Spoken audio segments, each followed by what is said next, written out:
Jimmy Kimmel's suspension has shaken late-night television, but what makes it even more intense is the response from The View.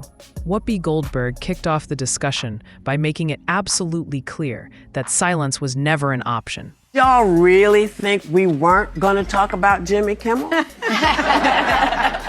I mean, have you watched the show over the last 29 seasons? So you know, no one silences us. And to all my friends in Italy who reached out, you have to know it's okay. We're still here. We're still broadcasting. And when the news broke last week about Jimmy Kimmel's suspension, we took a breath to see if Jimmy was going to say anything about it first. We did the same thing with Stephen Colbert. Then our show was on tape on Friday. But we are live here today, and we're getting into it now. Okay? Because to be clear, you cannot like a show. Now, I want to make sure I got this right. To be clear, you cannot like a show and it can go off the air.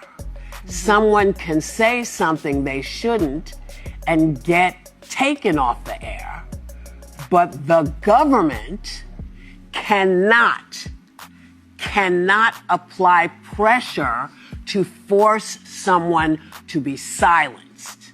And you may be surprised to see who agrees with us at this table, because it blew us away. Take a look. Do you believe that Brendan Carr's comments were appropriate?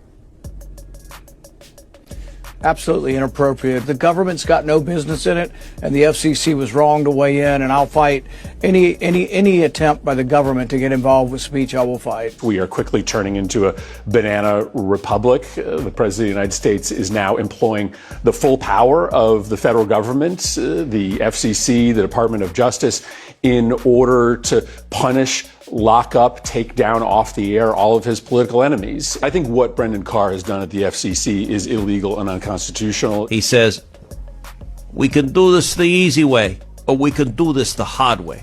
Yeah. And I got to say, that's right out of Goodfellas. That's right out of a mafioso coming into a bar going, nice bar you have here. It'd be a shame if something happened to it. I like Brendan Carr, but we should not be in this business. We should denounce it. Yes.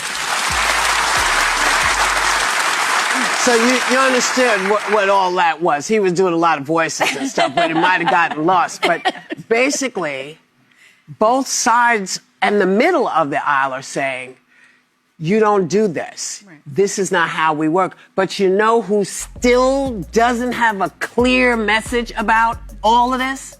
Check it out. I read someplace that the networks were 97% against me. I got 97% negative, and yet I won it easily. I won all 7 swing states, popular, I won everything. And if they're 97% against, they give me only bad publicity or press. I mean, they're getting a license. I would think maybe their license should be taken away. It will be up to Brendan Carr. No, it's not up to Brendan Carr. It is not up to him.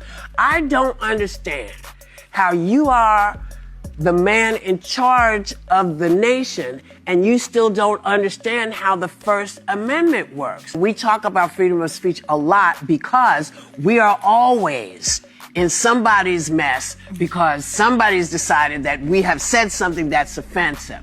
But we fight for everybody's right to have freedom of speech because it means my speech is free, it means your speech is free, and even Steve Bannon's speech is free. That's right. But there is no guarantee he's going to be president. In just 2 seconds, FCC Commissioner Ana Gomez issued this statement. This FCC does not have the authority, the ability, or the constitutional right to police content or punish broadcasters for speech. She said, "Did y'all really think we were not going to talk about Jimmy Kimmel? No one silences us." That was the moment where the line was drawn. This isn't just about a talk show host anymore. This is about freedom of speech. What triggered this moment was FCC Chair Brendan Carr threatening to look into The View after ABC pulled Jimmy Kimmel Live off air. And Whoopi didn't shy away from calling it what it is. She acknowledged that networks have the right to cancel shows and hosts can face fallout for their words. But she drew a hard boundary. The government cannot and should not pressure media companies to silence voices. That kind of interference is dangerous because once the government starts setting the rules of who can talk, free speech is gone. This wasn't just Whoopi defending Jimmy Kimmel. This was her defending the principle of open dialogue. Whether you like Kimmel or not, censorship at this level is about power, not accountability. And the truth is, today it's Kimmel. Tomorrow it could be any other voice that challenges the system. Whoopi's statement, "No one silences us," wasn't just her talking as a host. It was her sending a warning. The View is reminding everyone that free speech doesn't survive if people only speak when it's convenient. This episode marks a turning point in how the media pushes back against government pressure.